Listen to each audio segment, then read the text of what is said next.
Well, the first rain after a long dry period can be one of the most dangerous times to be driving.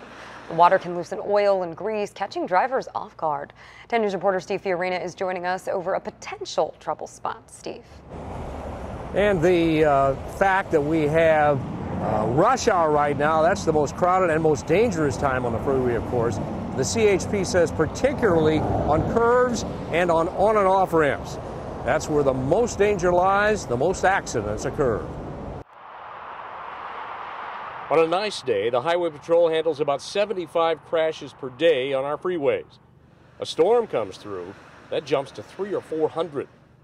Throw in the fact that it hasn't rained in about 8 months, the danger is greatly increased because the road gets very slick. Again, once you actually started getting some significant rain on the ground, so where you can actually see that full roadway wet, that's when it's going to drop all that oil and dirt. And so those first few hours are going to be the most dangerous. Visibility is tremendously important too. Here's an illustration of wipers that should have been replaced.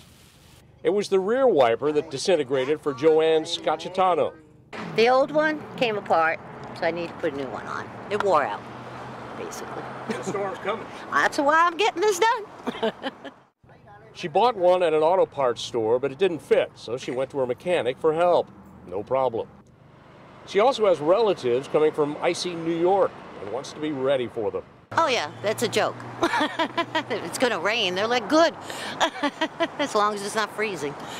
There are a couple of things to check. This wiper system has several problems. Cracked, they've been worn out real bad.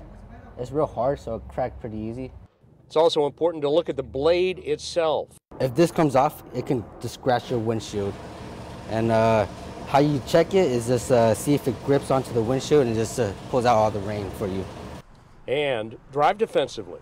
I slow down and just keep my wits about me, you know, and kind of look out for the other guy more than I would normally. At 7 o'clock, we'll look at hydroplaning, slipping and sliding on the freeway. Live in Miramar, Steve Fiorina, 10 News.